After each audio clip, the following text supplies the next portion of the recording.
Perkenalkan, saya Ananda Maulana Rahmadani, NRP 11. Dan saya Firdana Atwa Medipausna, NRP 13. Mekatronika atau dalam bahasa Inggris disebut dengan mekatronik berasal dari kata mekanika, elektronika, dan informatika. Secara sederhana, pembentukan ilmu mekatronika terdiri atas dua lapisan yaitu fisika dan logika.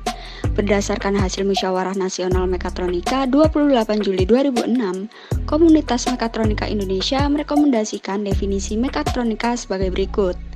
Mekatronika adalah sinergis iptek teknik mesin, teknik elektronika, teknik informatika, dan teknik pengaturan atau teknik kendali untuk merancang, membuat, atau memproduksi, mengoperasikan, dan memelihara sebuah sistem untuk mencapai tujuan yang diinginkan. Istilah mekatronik atau Mechanical Engineering Electronic Engineering pertama kali dikenalkan pada tahun 1969 oleh perusahaan Jepang Yaskawa Electric Corporation. Awalnya berkembang dalam bidang Feinsberg teknik, yaitu cabang dari teknik yang mengedepankan aspek ketelitian, misalnya pada pembuatan jam, alat optik, dan sebagainya. Lalu ditambahkan setelah munculnya informatika sebagai disiplin ilmu baru, hingga saat ini dipandang sebagai hubungan antara ilmu mekanik, elektronik, dan informatika. Adapun komponen-komponen penyusun mekatronika, yaitu sebagai berikut. Yang pertama ada mekanisme mesin. Mekanisme mesin merupakan objek kendali yang bisa berupa lengan robot, mekanisme penggerak otomotif, generator pembangkit listrik, dan lain sebagainya. Selanjutnya ada sensor. Sensor merupakan elemen yang bertugas memonitor keadaan objek yang dikendali. Sensor ini dilengkapi dengan rangkaian pengkondisi sinyal yang berfungsi untuk memproses sinyal listrik menjadi sinyal yang mengandung informasi yang bisa dimanfaatkan. Kemudian ada controller. Controller merupakan elemen yang mengambil keputusan apakah keadaan objek kendali telah sesuai dengan nilai referensi yang diinginkan dan kemudian memproses informasi untuk menetapkan nilai komando guna merevisi keadaan objek kendali. Selanjutnya ada rangkaian. Rangkaian merupakan elemen yang berfungsi untuk menerima sinyal komando dari controller dan mengkonversinya menjadi energi yang mampu menggerakkan aktuator untuk melaksanakan komando dari controller. Elemen ini selain menerima informasi dari controller juga menerima catu daya berenergi tinggi. Kemudian ada aktuator. Aktuator merupakan elemen yang berfungsi untuk mengkonversi energi dari energi listrik ke energi mekanik.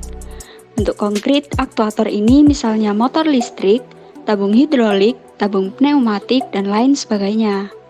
Kemudian ada sumber energi. Sumber energi merupakan elemen pencatu energi listrik ke semua elemen yang membutuhkannya. Salah satu bentuk konkret sumber energi adalah baterai untuk sistem berpindah tempat atau adaptor AC/DC untuk sistem yang stasionari atau tetap di tempat. Yang terakhir ada struktur mekatronik. Yang digambarkan di sini dari segi teori kendali disebut sistem umpan balik atau closed loop. Sistem umpan balik ini menyerupai makhluk hidup, di mana dalam melakukan kegiatan selalu merevisi tindakannya berdasarkan informasi umpan balik yang dikirim oleh indera ke otak. Dengan demikian, mekatronik yaitu merealisasikan sistem mekanik yang mampu melakukan pekerjaan, seperti halnya seorang manusia yang memiliki kondisi yang sempurna. Dengan adanya mekatronika, menjadikan kegiatan industri lebih efisien dan kegagalan dalam bekerja menjadi lebih kecil. Ada beberapa manfaat penerapan mekatronika dalam kegiatan industri. Berikut penjelasannya. Yang pertama, meningkatkan fleksibilitas. Meningkatkan fleksibilitas dengan cara menambahkan fungsi-fungsi baru yang menggunakan mikroprosesor.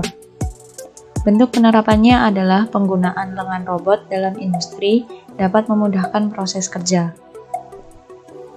Lengan robot ini dapat bergerak sesuai aturan yang dibuat dengan merubah program piranti lunak di mikroprosesornya. Sehingga lengan robot ini dapat melakukan bermacam-macam tindakan sesuai program yang telah dibuat. Yang kedua, meningkatkan kehandalan. Dengan adanya penerapan mekatronika, terutama kendali digital dan teknologi informatika, mesin-mesin industri konvensional seperti mesin bubut dapat bekerja lebih presisi dan tepat. Pengaturan mesin dapat dibuat lebih rinci dan detail dibandingkan mesin konvensional yang terbatas. Yang ketiga, penghematan energi. Penghematan energi terjadi karena tingkat fleksibilitas yang tinggi juga. Mesin-mesin industri tidak lagi hanya memiliki satu spesialisasi saja, namun beberapa spesialisasi dapat dilakukan oleh satu mesin.